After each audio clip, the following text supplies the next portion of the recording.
Lizzie, you can hear me? Yeah, everyone else can hear. Maybe you should get some hearing aids, John. Welcome back, everyone. I missed you all last week. I guess I'm feeling a little spicy. But welcome back. We missed you. I hope everyone didn't cry too much to see a Rotary meeting and had a great time. So per usual, we have a lot of things to get to today. So I'd like to invite David Gardner up here. He's going to do our inspirational invocation and pledge. Part of the inspiration is I'm wearing long pants today. I never wear long pants. So, greetings, fellow Rotarians, guests, and President Natalie. In the New Testament it says, just as the human body has many parts, but all its many parts form one body, so it is with the body of Christ. In this passage, Paul reminds us that when it comes to service to God, every believer plays an important and unique role, just like every part of the human body serves a unique role. No role is more important than any other when it comes to service. This should sound familiar because our Rotary Club works the same way. Whether it's beach cleanup, flags on the avenue, or the recent food collection for Christmas in October, we see people of all skills and ages giving their time, energy, and smiles, each person doing whatever they can to make the world a better place. Some are more visible on the front line of programs, while others are busy working in the background, making sure the I's are dotted and the T's are crossed. But there's a flip side to the equation. Excuse me. The acts we perform, we don't just benefit others, they benefit us. There's a quote by a famous French mathematician and philosopher, which ironically no one's probably ever heard of, named Blaise Pascal. Blaise Pascal, actually. Pascal said, "There is a void in the heart of every person which only God can fill." I believe that the ideas of the Apostle Paul and Pascal are interrelated, because service is one of the ways we let God into our hearts, and when we show the love of God to others through service, we're not just helping our community, we're filling that void within ourselves. Service reminds us that when we're part of something bigger than the everyday business of life, where the urgent frequently displaces the important. Service reminds us that we are part of something bigger than the everyday part of life. So whether you're the eye, the ear, the elbow, or even our highly energetic Coronado Rotary president, let's keep showing up, keep serving, and keep filling the world and ourselves with purpose. Thank you.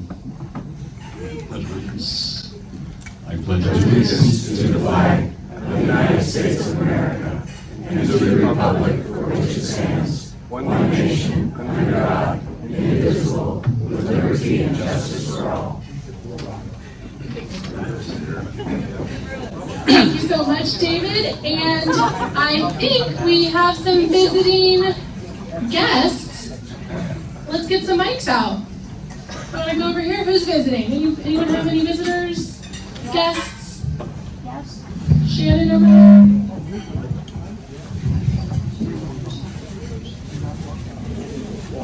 President Natalie Bailey and fellow Rotarians. I would like to introduce my guest for the last final time. Today is her induction day. Lindsay Bruner. Yeah, thanks, bye.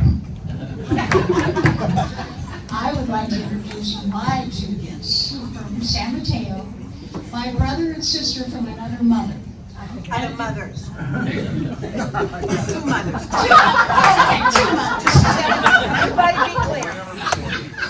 Anyway, if you want to know more, Linda loves to pick up garbage, so I hope she's with us. She's been out on the beach every day with a bag picking up stuff for about an hour. What do you? Anybody?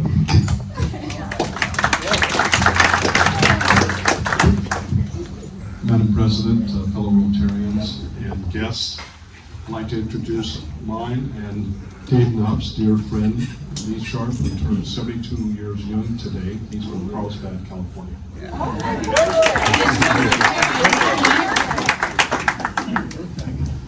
President Natalie and fellow Rotarians, introduce my lovely wife. We just celebrated 48 years together. My wife, Mary.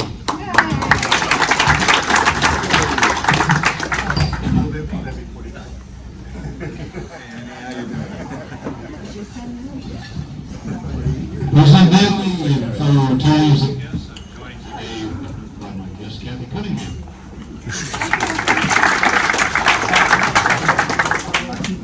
President Natalie and fellow Rotarians, I have the honor of having my good guests, Ben Padillo and Alicia Padillo.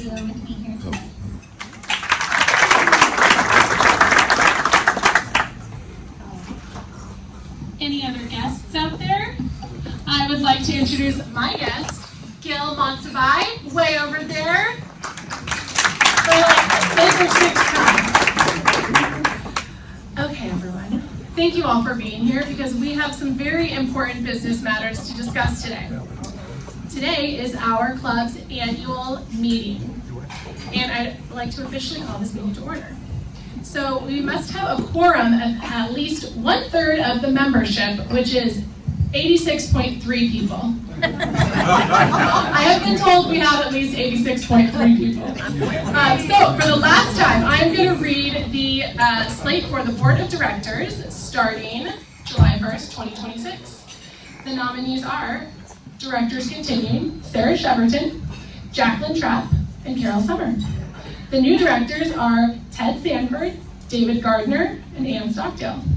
Treasurer, Chris Keys. Secretary, Dave Lanton. Immediate past president, Natalie Bailey. President, Carol McClelland. And finally, president nominee, Mike Wywoody. Wait,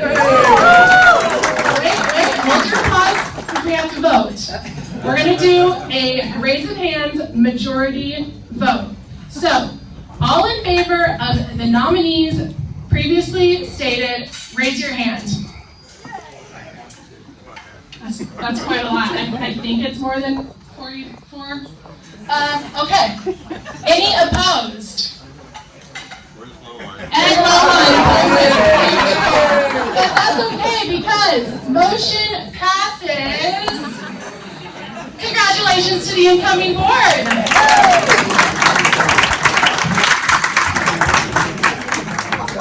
I was really nervous we weren't going to have a quorum for that. Okay, can we get the microphones back up? Because we're going to do a Red Badger question. I feel like I haven't done one in a while. My Red Badger question, let's see. Who do we have over here? Who's a Red Badger over here? Anyone? All the Red Badgers in the back? Kelly Kindorf. Yeah, Kelly Kindorf's still a Red Badger. Okay. If applicable, what age did you believe in Santa until? If ever. Yes, I did. God, I can't remember that far back.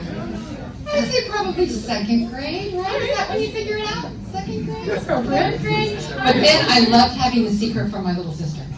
I made her believe longer. I kept encouraging it. Like saying I heard him last night. What about you, Sandy? I went all the way to 5th grade because my parents were very good at making sure we get recognized wrapping paper, and we would go to church, and when we came back, the gifts would be there. How did they get there? So they were good at it, so yeah, thank you. All right, what about you, JD? I lasted until 8, but nursed until I was 12. That's old. Brian? I was probably 7, but my brother and sister and I figured out something was going on because throughout the house, all of a sudden, we would have all these hidden gifts in closets and cupboards that stuff never belonged in. So we figured it out pretty quick. Smart guy. What about you, Steve? This is your first Red Badger question. I remember seeing a magazine. Get those mics over there.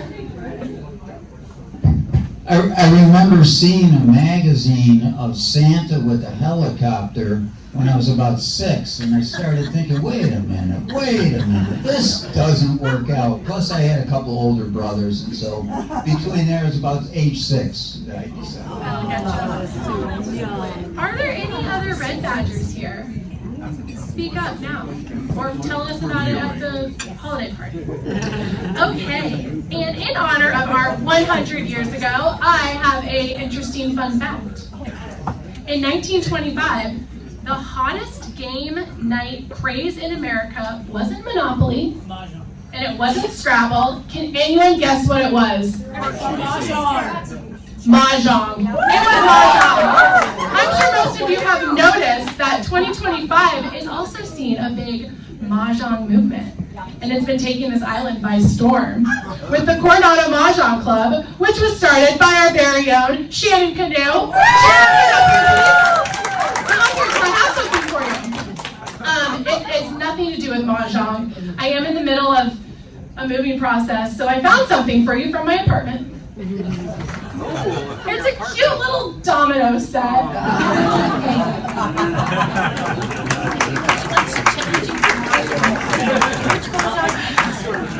Okay, there were a few things that happened the last couple weeks. Limbs of Freedom trip, Tim Cusick, Suzanne Franz, Howard, and Connie Herbert went down and had a wonderful trip. We'll get some pictures at some point. In the Ivy Food Pantry, the Saturday before Thanksgiving, Kevin Kenny donated 100 turkeys to the food pantry.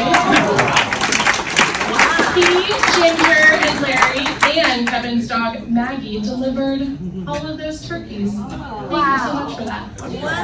And on the note of the Ivy Food Pantry, we found out that we had a very generous donor recently, and now we can go down and shop 2 times a month. So thank you so much. Thank you all for doing the shopping and supporting the project. So that's amazing. All right, Tom Mitchell, would you like to come up here and do our induction? Shannon, Lindsay, please come up and join for the induction. Well, thank you very much, President Natalie, fellow Rotarians, President Natalie, fellow Rotarians and guests. I want you, and you heard her name a minute ago, Lindsay Bruner is here. Shannon, as you know, is her sponsor. And so, Shannon, could you tell me what her classification is? Elementary education. Wow, is that elementary or, yeah, we're very elementary here, so, anyway. So, Lindsay, we welcome you to the best Rotary Club in the universe. All right, which is linked to our global organization of volunteers dedicated to improving this world. Our club thanks you for your willingness to share the values of service and fellowship in Rotary. We encourage you to learn all you can about Rotary and to strengthen your own leadership and communication skills by actively participating in activities in our club, including attend meetings, social events, like the VFW, and service projects. So one question for you, and I know you're prepared. What motivated you to join us? It's yours. It's all right. You got it. The obvious answer is to serve, right, and support all the communities out there, but it's also because the enthusiasm and the joyfulness in this room is contagious. It is so uplifting, and I am thrilled to get to be a part of it. So thank you. You know, that's what we'd like to hear about our club, which is all true. So, it's a great pleasure to welcome you on behalf of the Board of Directors and all our members as we welcome you as our newest member. Shannon, would you please present her with her Rotary pin? All right.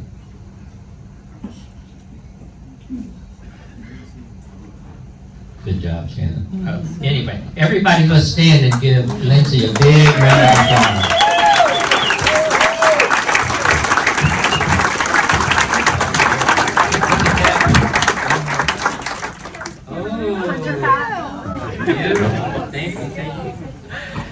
Congratulations.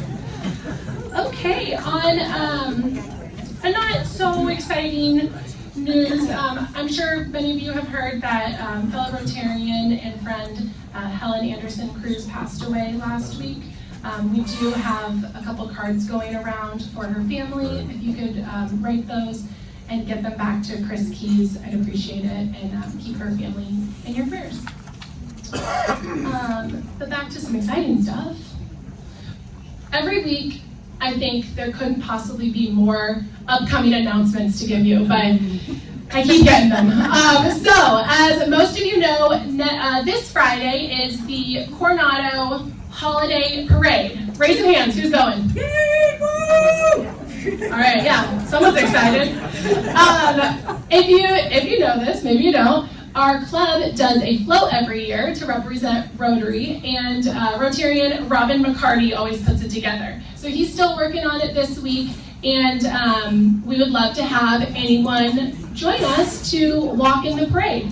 We're inviting any and all Rotarians and friends to join in the march. The theme this year is, of course, our 100th year celebration, but in New Year's Eve theme. Not sure where that theme came from, but it's going to be fun. So join us at the float no later than 5:45 outside the fire station, dressed in black and gold or holiday decor. You can walk the whole route, you can leave when you see friends, you can join when you see the float, whatever. Friday, 5:45, I'm going to be there, it's going to be fun. And we have flags on the avenue on Sunday for Pearl Harbor Day. We have a new member social next week on Tuesday at the VFW. This is geared for newer members, but everyone's invited. So if you're wishing that you had some more social time with Rotarians, come on out, VFW. There's a beach cleanup next weekend, and then we also have the Ride the Lights on December 14th, which is 4:45 at Sparkles. I will have Debbie put all of this on the calendar, because it's a lot to catch up with. And then Mary Taylor is putting together a group for the Rady Shell Noel night on December 18th. So if you're looking for a good time, talk with Mary or catch the 5:40 ferry to the convention center and bring blankets because it gets cold. And last but not least, we need 2 more Santas for the Christmas Eve Rotary Santa. It's going to be fun. My entire family's going to be there. I think we have like 4 or 5 of the Santas, but we need 2 more. So if you could, John, would you like to do it? Mayor Duncan's going to be a Santa. All right, Debbie Syverson, you got that one down? All right, perfect. Now we just need 1 more. One more Santa. All right, no pressure. You can talk to Debbie after. Okay, I think I got through it all. That was fast. I have 2 minutes till I need to call next people up. Just kidding. We can go early because they're going to talk longer than they say they're going to. Julie Gallagher and Kelly Kingor, come on up. What the heck? So Kelly, you know, maybe we should have thought about our outfits today to get everybody excited a little bit more. I mean, it's not an airport, but maybe we shouldn't have worn our pajamas to the airport. But we did, and we're hot, and so okay. So our holiday party, you don't want to miss this because it's going to be so much fun. It's Wednesday, December 17th. It starts a little bit before our normal meeting time, 11 o'clock, and it goes till 1:30. Why does it start early? Because it's fun! We're going to carol and have lots of great things happening, and it's going to be at the Coronado Cays Yacht Club. And registration has opened. Debbie's already sent out an email, so make sure you guys sign up. And super important, if you're bringing kiddos, make sure you put their names and ages, because we are having Santa deliver special gifts, and we need to get those purchased and wrapped for that. And don't forget to bring a toy, an unwrapped toy. We collect them for STEP. And there will be a big table there with lots of gifts for the kids. And we will have our ornament exchange again, so that's leave one, take one, kind of like little libraries. So we'll have a table set up with flyers where you can leave an ornament and pick up an ornament, so choose a fun one. Our wonderful Bill Sankey will be taking photos, family photos, friend photos, there might be props. It will be fun. And we'll have all the carnival style games and crafts outside. We'll have we have face painting, we have snowball cornhole, we have a balloon guy, we have cookie decorating, and we have our newest red badger heading up the jewelry making. She said yes. Lindsay's not paying attention. Thank you, Thank Lindsay. you. Oh, and then we are going to do our ugly sweater contest again, and there will be prizes. And so you want to do this because they're good prizes. And so, yes, maybe tasteful, nothing too raunchy, but, and also, yes, think about if you're going to be hot, but please dress up, wear an ugly sweater of some sort, and you might go home with a little something special. And we have more surprises coming, but we're gonna dole those out next week. Because we want to be quick. Yeah. We want to keep Natalie on schedule. Yes. Thank you. Thank you. want to do like a Rockettes dance for us to show things off? All right, we'll keep that a surprise. I don't know what kind of Grinches would want to go to this holiday party. It's going to be a blast. Okay, and now we're just moving right along into the next year. We are talking golf tournament. So Bob Rutherford, Pat Stark, come on up. Woo! Very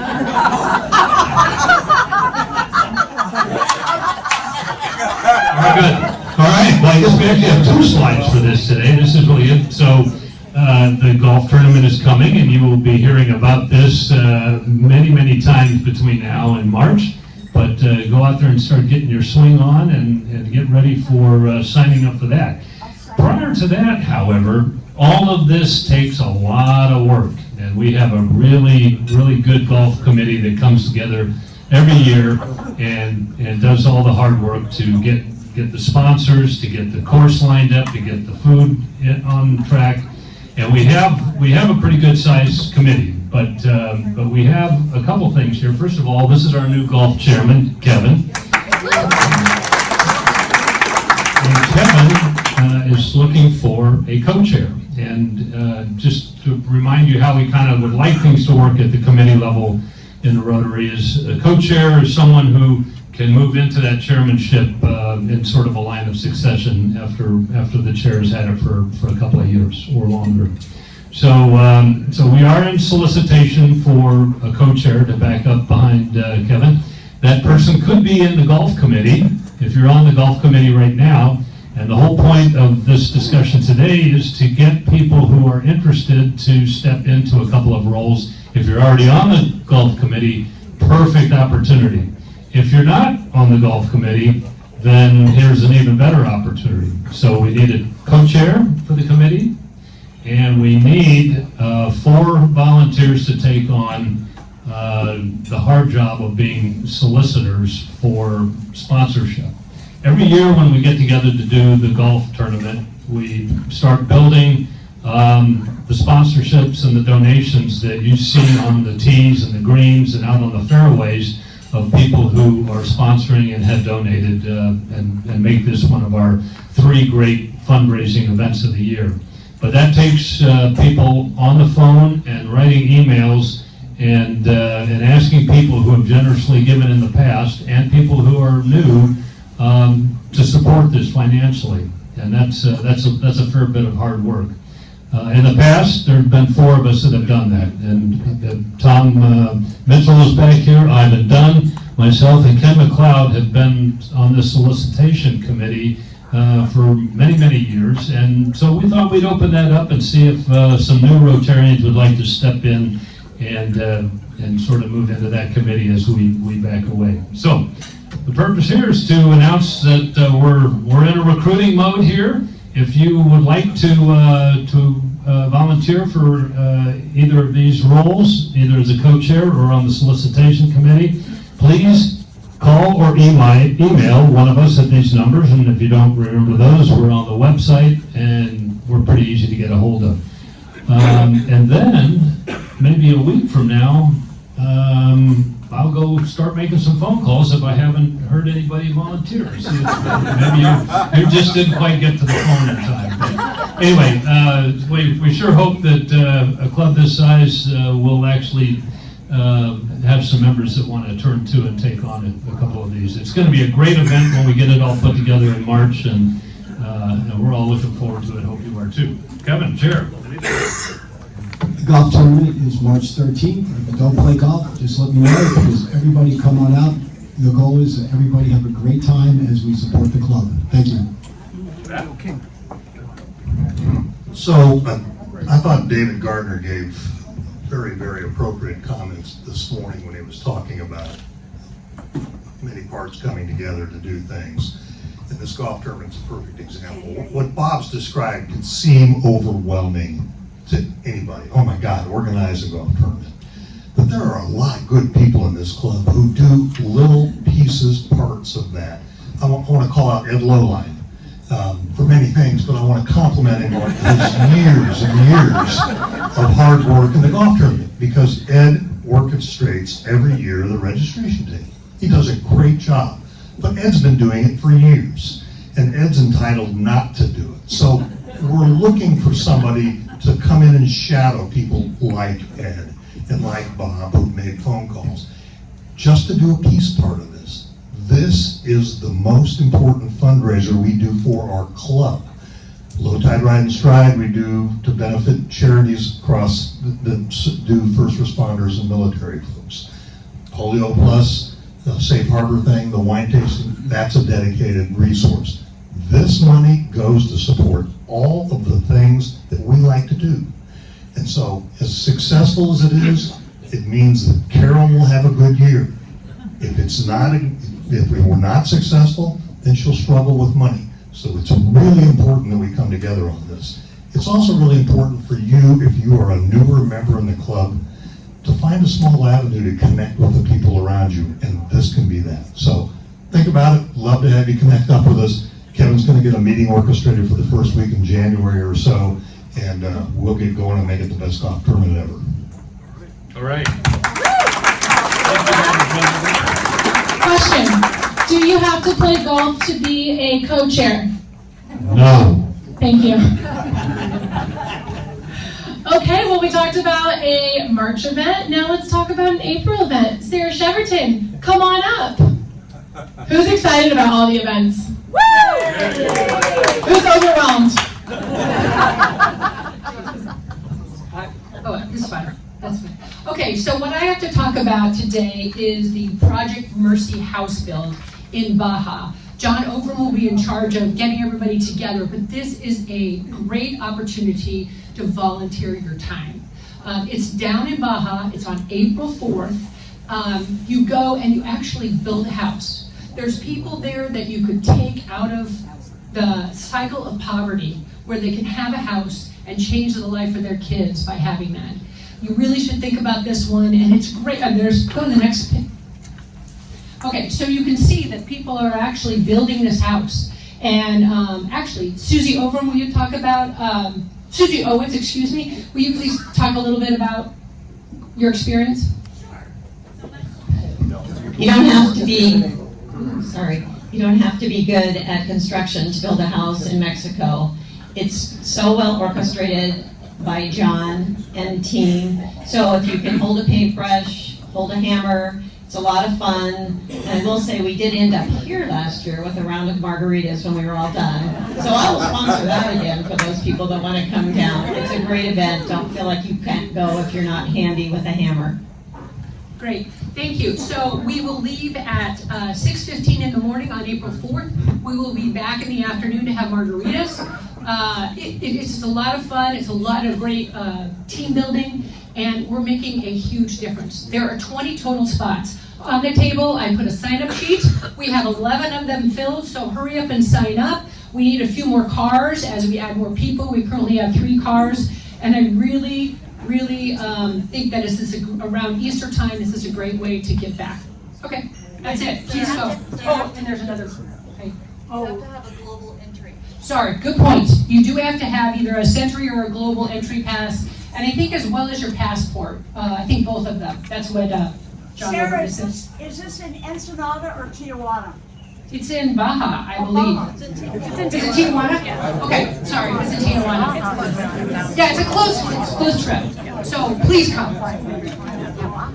If a group wants to go down that doesn't have global entry, by all means you can. It's just that the drivers who offer to drive don't want to take you. Myself included. Okay, is Tom Edison here? Tom, I have time if you'd like to make a $50 non-Rotary announcement. Of course. Okay, can someone get a microphone to Tom, please? Okay, it's just a short announcement. Wait for the microphone. You're paying for it. Okay.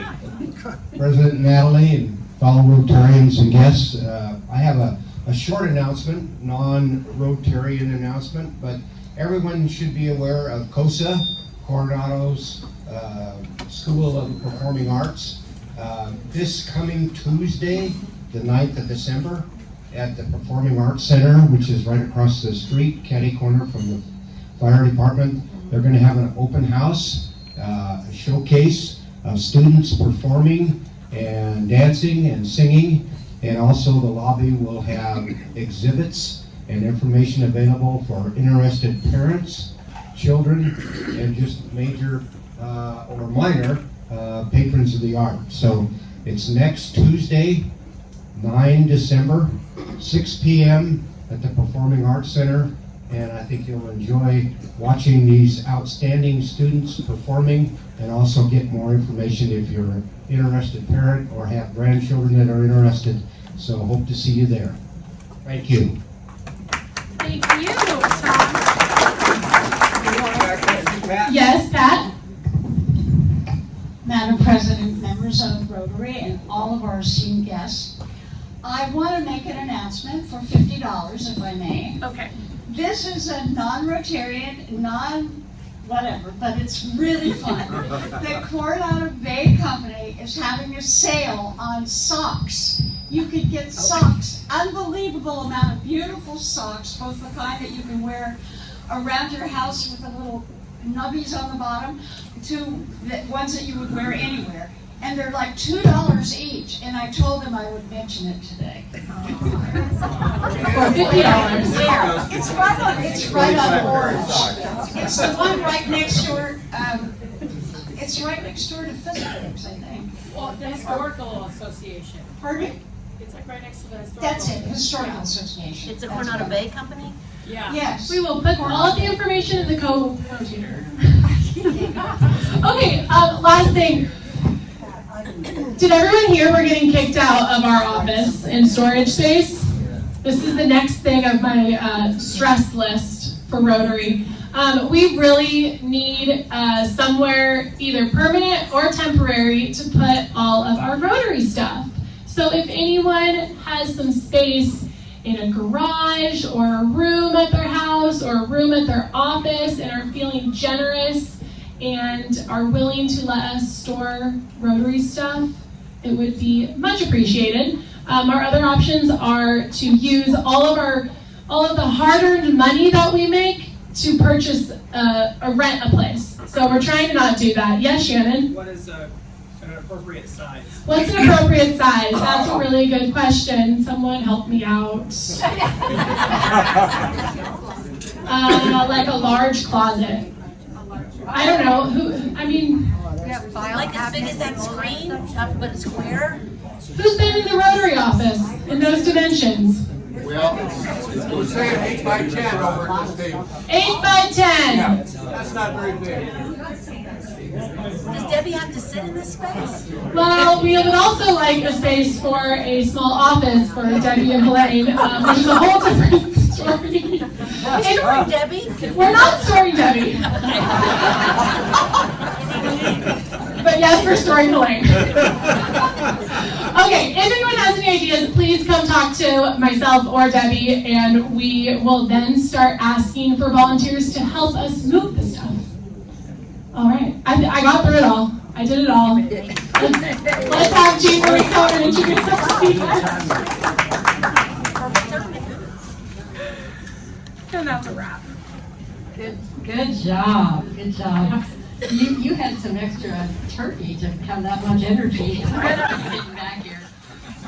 I first learned about our speaker today when I saw a headline in the interview that said, "Local Shark Dog is the king of the season Netflix show."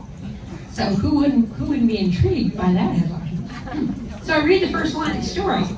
The new Netflix show, All the Sharks, drew competitors from all over the world, but the member of the championship team came from La Jolla. And I looked at this gorgeous guy in the picture in a wetsuit, and I thought, gotta have him come speak. Just because he looks so good. No, actually, I read a little bit more about it, and I realized that he's a postdoc scholar at Scripps Institution of Oceanography, which is, of course, arguably the best oceanographic institute in the world. He's also an adjunct scientist at Cape Eleuthera Institute in the Bahamas, and he's a member of the International Union for Conservation of Native Shark Specialist Group. His research focuses on healthy seafood, sustainable fishing, and conservation of threatened species. He has his Bachelor of Science from Furman University. He has his Master's in Science from Florida State and his PhD from Florida International University.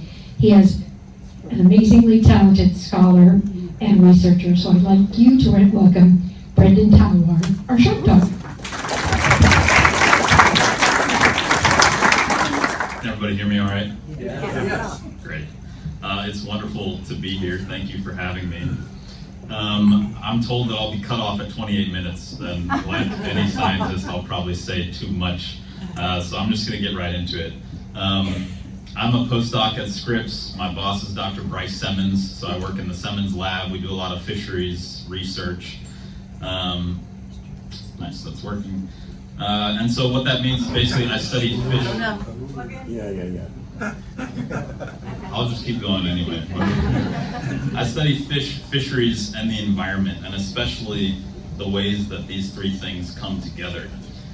At the core, is that noise okay? Yeah. Okay. At the core of everything I do is a fascination with connection as an ecologist.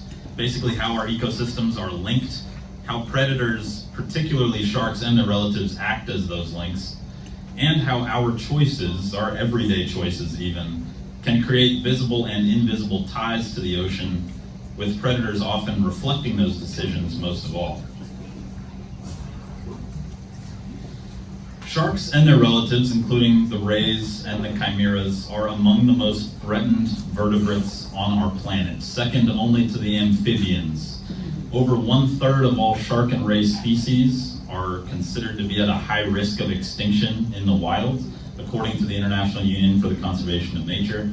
And that is even higher for species that spend their time in the open ocean. These animals have experienced an 18-fold increase in fishing pressure and a 71% decrease in abundance since 1970. They are really not doing well. We have fished them too intensely. And that's largely, they're caught in such huge numbers, largely because they co-occur with species that are commercially important, species that we like to eat, such as tunas and mahi-mahi and swordfish. And as a result, they often get caught in fisheries, both intentionally to supply fins and meat and liver oil, as well as the gills in the case of lots of ray species, and accidentally. So they get caught as something we call bycatch, and then they end up getting discarded a lot of the time. That's really what got me into this field in the first place, is trying to solve this issue. We're killing these animals very quickly, and we don't even use them for anything. These interactions, these fisheries interactions, have a tendency to outpace what we call their conservative or slow life histories, meaning they live their lives in a way that's more similar to humans or mammals than lots of other fish in the ocean. They grow very slowly, they have very long gestation periods, they might have waiting periods between pregnancies, and they live a very long time. So just to give you an example, some sharks might live until they're 80 years old, they might not become sexually mature until they're 15 or even 20, and then they might have 1 or 2 pups every 2 or 3 years. That is very different from something like a tuna that reproduces quickly and has millions of offspring that float off in the currents. And so because of that, they're very ill-suited to being exploited commercially. And as we fish for tunas, and even if the tuna population is doing well, the shark population will decline very, very rapidly. And we've seen that all over the world since about the 1970s.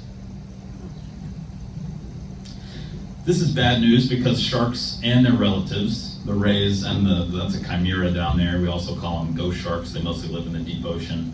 They fill very important ecological roles in our oceans as mesopredators, meaning kind of middle of the food web predators, as well as apex predators at the top of the food chain. And in addition to being ecologically important, they're also economically important, with sharks being a major attractant in the global scuba diving industry that's worth, as of last year, about $10 to $20 billion annually. Lots of people want to see sharks and want to dive with them. And so today I'd like to explore a couple different case studies. People get so concerned by this black screen. This is on purpose. I'm going to do this in every presentation from now on. each case study illustrates a different type of connection that we've been working on in the Simmons Lab. The first is a project where we're looking at population connectivity across the entire Pacific Ocean. The next really is about policy and people, and how lots of folks, and I think this will resonate with you all, lots of folks through doing small individual actions and coming together can have an enormous impact cumulatively. And then finally, I will briefly, if there's time, say a few words about All the Sharks, this Netflix journey that we were on in the last year. It's been a very weird thing to do as a scientist, but it has opened the door to come to places like this and share a bit about sharks and rays, and for that I'm very grateful. All right, so this first case study, this might be a little science heavy, but if you have any questions, please let me know. This project is in collaboration with the Inter-American Tropical Tuna Commission, which is actually based in La Jolla, as well as the Nature Conservancy of California. And we were focusing on something called spatial population structure. This is a very helpful thing to uncover. Developing this understanding, this is an understanding of spatial population structure for a tuna. This is just an example. Having an idea of where they go, what they do when they're in different parts of the ocean is really foundational to managing that fish species. And I'll give you an example that might bring it close to home. You guys are probably familiar with bluefin tuna being in San Diego, right? It's a huge fishery here. The bluefin tuna that we catch and eat here in Southern California are born in the Sea of Japan. Now that's information that many of you probably already know. For lots of sharks, we don't actually know where they come from and where they go. And therefore, when we fish them in one part of the ocean, we don't know what population we're actually affecting. Whereas we know here, if we catch and kill bluefin tuna in Southern California, we have to wait for that population to be replenished from Japan, right? And so this is a very important thing that we need to figure out for lots of sharks. If you don't, then you really can't have any certainty in assessing those populations and understanding whether they're increasing or decreasing through time. Ultimately, that is our goal as fisheries scientists. That gives the information to managers to make the right decisions moving forward. Unfortunately for sharks, this is some very difficult information to acquire. They actually mate in one place, and then after a long gestation period will pup elsewhere. So it's very different from bony fish like tunas that'll all come together, spawn in a big mass, and then those will drift off in the current and settle somewhere else like the bluefin tuna. For sharks, it's very, very different. These sharks might mate in a shallow tidal creek in the Bahamas, and then hundreds of kilometers away they may drop their pups, almost a year later. So it's really difficult to figure out some of this information for sharks and their relatives. And in order to determine spatial population structure, determine the units at which to manage sharks, we have to study the movements of adults.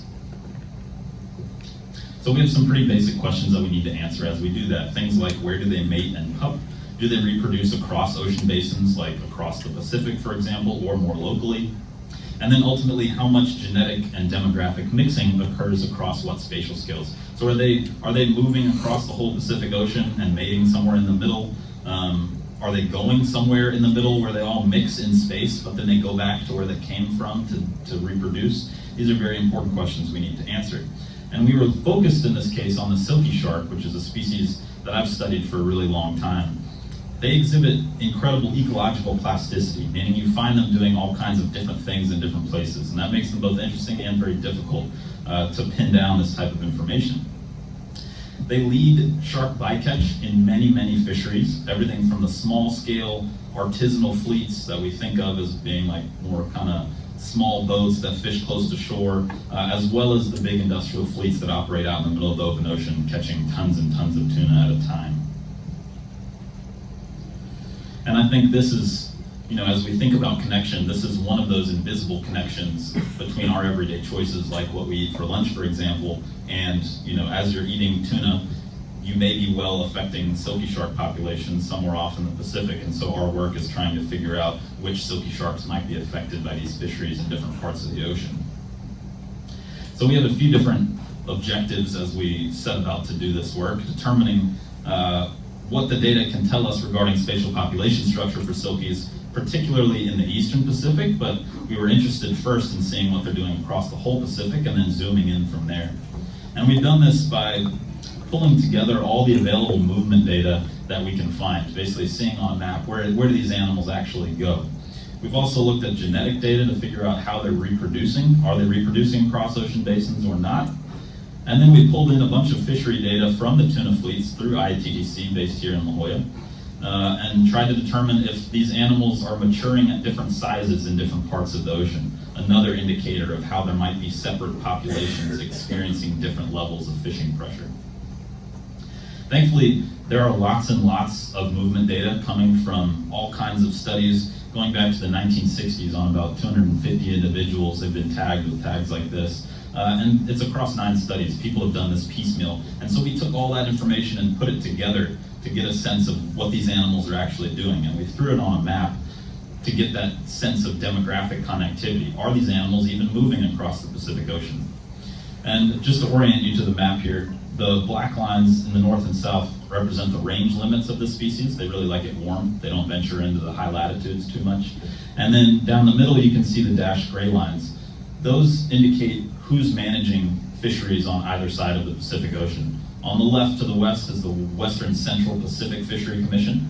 To the right to the east is the Inter-American Tropical Tuna Commission. Again, their scientific body is based here in La Jolla. And so a big question for us is, are these animals moving from one to the other? You can see immediately looking at the tag data where the blue dots indicate where a tag was deployed, red dots indicate where the tag popped off, and the white lines connect the two in between, that there's really no movement across the Pacific Ocean from west to east, right? There's some connectivity over on the Western Pacific between some of these islands, which is really interesting. But in terms of our question, the most important takeaway is there's no movement east and west. And we call that the East Pacific Barrier. It's a few thousand kilometers of basically no shallow habitat to speak of. There's not much structure out there. And so it seems like silky sharks don't go across that barrier, which is very common amongst a lot of marine species. Many, once they've settled on the eastern side of the Pacific Ocean, never go back through the course of evolution. And thankfully, it's very nice when you pull in a bunch of data and everything agrees. Thankfully, the genetic data correspond with what we were seeing from the movement data to suggest, based on DNA inherited through the maternal lineage, through the female sharks, that there's no reproduction occurring between these two populations. The Western Central Pacific and Eastern Pacific are completely separate. Then additional studies have shown us that there's actually a bunch of different stocks or populations on the western side of the Pacific, but still only one on the Eastern Pacific that is completely separate from all the others. And so that was really helpful. That gave us confidence to zoom into the Eastern Pacific and take a closer look at what animals are doing on this side, considering them as separate from everything farther west. Currently, this species is managed according to a two-stock approach, meaning the management body has assumed through time, based on a very limited amount of information, that there are silky sharks in the northern hemisphere and the southern hemisphere in this region. But when you take a closer look and actually pull in genetic data, you find that there's no reproduction between the Mexican population and silky sharks elsewhere. And then once you add in some more studies, you find that there are actually 3 genetic groups of silky sharks in the Eastern Pacific. So some of them might move across these lines that I've thrown on the screen here, but they're not reproducing across them. So even if a silky shark from Ecuador moves up to Mexican waters, it's probably going to go back to Ecuador to mate and give birth. And so we can consider these separate populations in space, according to those data at least. Now we pull in the final piece of information looking at the size at which these animals mature.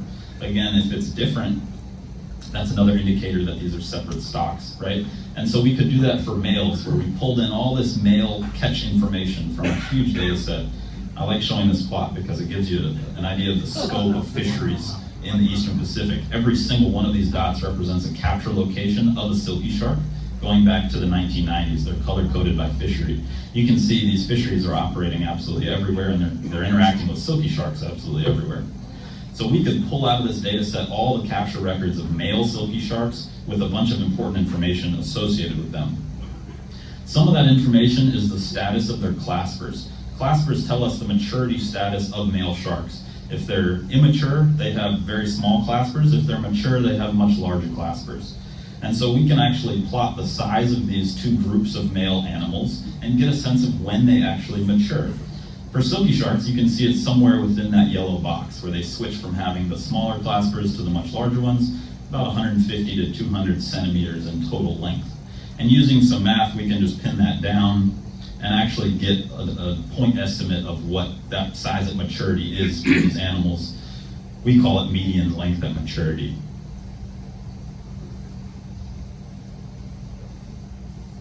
I'm going to breeze through some of this real quick, but ultimately what our modeling showed us was that this parameter was different for sharks caught in different parts of the Eastern Pacific.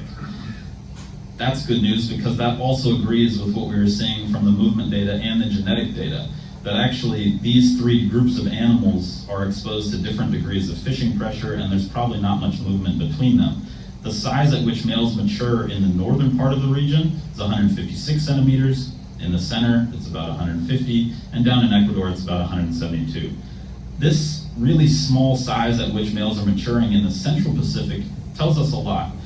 Animals will often go through a compensatory response, where if mortality is really, really high, they will mature at smaller body sizes. I think of this out west as being similar to coyotes. When there's a lot of heavy management on coyote populations, as a result of those populations going down and competition decreasing between individuals, their litter sizes will go up. They'll actually respond by having more pups.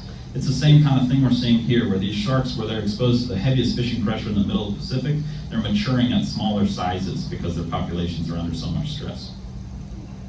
So this project worked out very nicely for us, where everything came together, all these three sources of information, to tell us that really the management body should consider silky sharks as being as having three stocks in the Eastern Pacific that are completely separate from those in the Western Pacific.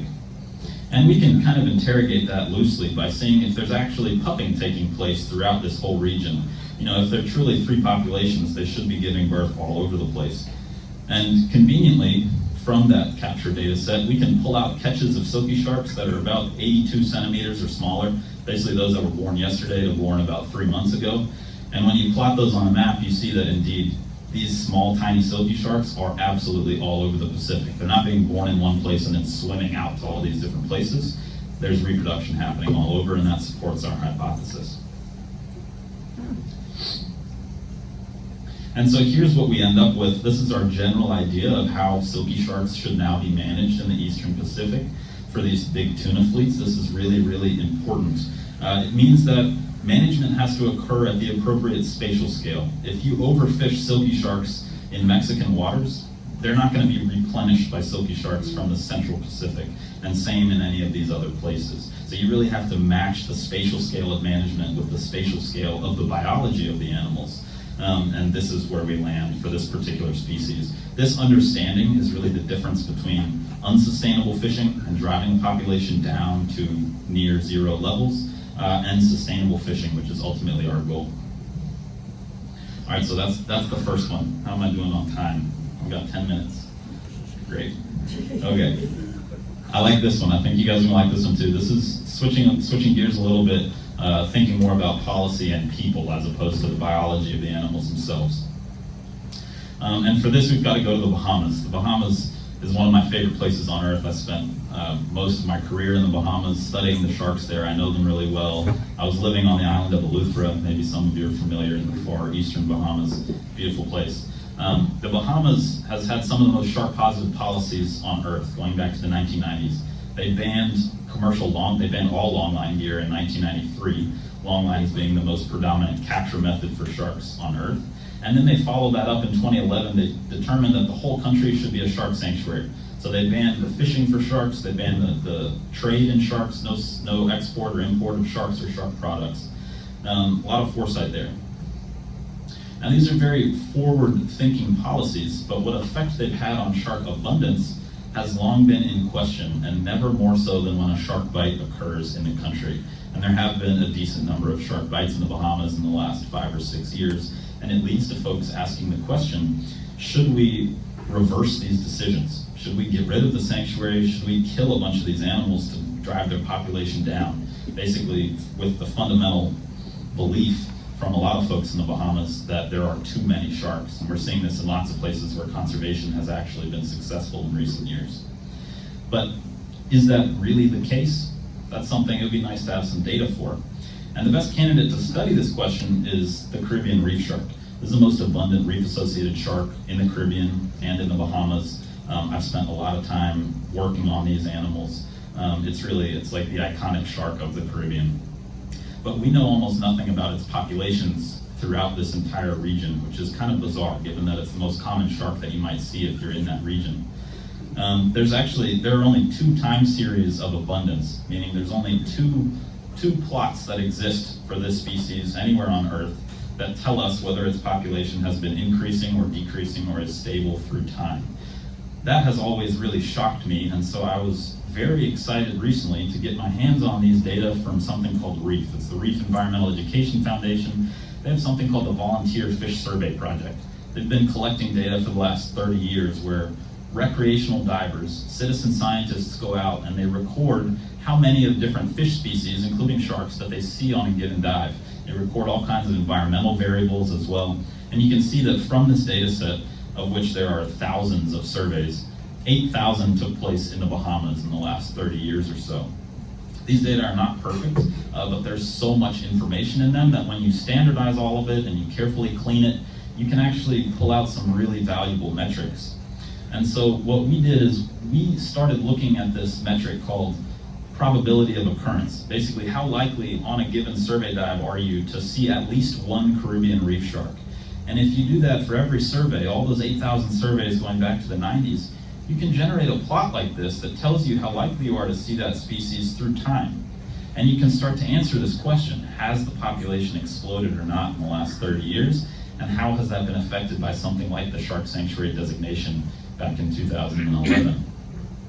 And so the first thing that I just want to highlight is that yes, there is a slight increase in the likelihood of seeing a Caribbean reef shark in the Bahamas, but it's not an explosion. In fact, when we actually calculate it out, it's about an 8% increase in the likelihood of seeing one of these sharks from the first few years of the series in the 1990s until the last few years of like 2022 to 2024. We can also parse this out into 2 different time periods before and after the shark sanctuary designation took place. If there really was an explosion in the population, you might expect a negative trend prior to 2011 and then some huge increase since then, right? But in reality, we don't see that. We see that there was a positive change in the likelihood of seeing one of these sharks from 1993 to 2011. That might be due to the longline ban. And then a similar positive change since 2011. So there's not been an explosion in the shark population. There has been a slight increase, and I interpret this as meaning that these decisions prevented the loss of Caribbean reef sharks in the Bahamas, which we've seen throughout much of the Caribbean. There are many places in the Caribbean where you can go dive on a reef and you'll see no sharks at all, and that is a very bad thing. It turns out that seeing sharks in the Bahamas has been fantastic. It's become the shark diving capital of the world. The Caribbean reef shark is the most economically valuable species to see within Bahamian waters. People travel from all over the world to dive with these animals, and it generates about $110 million every year for the Bahamian economy, much of which goes to islands that are not popular tourist destinations. It's my favorite part of this work because I lived on one of those islands. There's not much drawing you out to a place like Eleuthera or Cat Island or some of these places except sharks, and that's really, really cool. The value of these living animals is far exceeds the value of them if you were to harvest them for meat or fins. What's also fantastic about this story is that it was citizen scientists who did this work. It was all these people coming together and just making little tiny contributions one after another for decades. And now finally we're at a point where we can interrogate this data set and pull out really meaningful information. Now we think that we can do this not only for the Bahamas, but we can do it for 6 new countries where currently there's no understanding of how these sharks are doing, and we can do it for more than Caribbean reef sharks. So this is ongoing. Our goal in the next few years in our lab, and we are actively seeking support and collaboration to get this done, is to generate these time series for 10 different countries for 5 different species, the 5 most abundant species in the Caribbean of shark and ray, all of which generate all of this ecotourism value, and all of which have suffered severe declines in the last 30 years. A lot of these animals don't appear in many of these countries. And so we're really excited to get at this question, provide these plots of that metric, probability of occurrence through time, to governments, and then they can actually make informed management decisions that up until now, they're just guessing at. They don't know how their shark populations are doing. Okay, the last couple minutes here, I'll just mention all the sharks. Me and my buddy Chris were teammates on this show. It's actually a reality TV show, which is a weird thing to participate in. But it was for good. We took a leap of faith in being a part of it. It's on Netflix if you're interested. And they convinced us by telling us that everything on the show would be shark positive, that this would steal the Shark Week and Shark Fest audience. They beat them to it. They released the show early July, a couple weeks before Shark Fest and Shark Week came out. And they also wanted to target the family-friendly audience, the demographic with kids, because Shark Week is too scary for a lot of people with kids. And so they went to this, they took this approach where they actually gave each species a point value and said the rarer the shark or the ray, the higher the point value. And 4 teams go out in 6 locations around the world with the goal of photographing as many of these species and individuals as possible. And so it was really fun. We loved the idea. Every time a shark is on the screen, there's a big point value that pops up. I've had, friends' kids. I've had my friends send me videos of their kids running around the house screaming about sharks in an excited way. Every time a shark pops up on screen, they know what species it is and they get really pumped up about it. That's been really cool. Ultimately, the show's been #1 in Netflix family in something like 60 countries. So it had a good run, and it's led to some really cool opportunities. We also went to some fantastic places around the world. This is Chris in the Maldives. This is one of the oldest shark sanctuaries on Earth. Unfortunately, this is one of those places where, as conservation was enacted and found some success, now they've reversed it. So it was a shark sanctuary from 2010 until about 2 months ago. Now they're allowing fishing of certain species of sharks again. And I'm afraid that is going to start happening in lots of these places that have actually put conservation at the forefront. There are lots of, I can feel the pressure building. There are lots of other, each episode's in a different location, and one of them, which will resonate with many of you, is Port Elizabeth, where I've read online you guys have some really neat projects going on. Right offshore, there are some fantastic little sharks that don't occur anywhere else. So if you're in Port Elizabeth sometime soon, I highly recommend diving. And other places that I won't get into. Can I just say one more thing? Yeah. This is the last thing. We could have filmed an episode here in La Jolla, and so any talk I give locally, I just want to emphasize La Jolla shores and our waters here in San Diego. You can go snorkel and see 8 to 10 species of shark and ray. It is a real gem. Places like this really don't exist around the world. Sharks and rays have been overfished almost everywhere, and so these places are really worth treasuring and protecting, and I think it's something we should celebrate being here in San Diego. Thank you very much.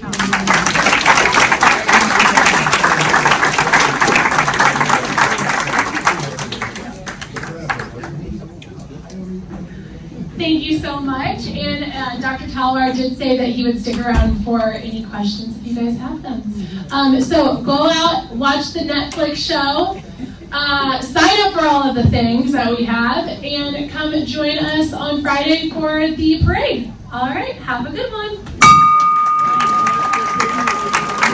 Wow.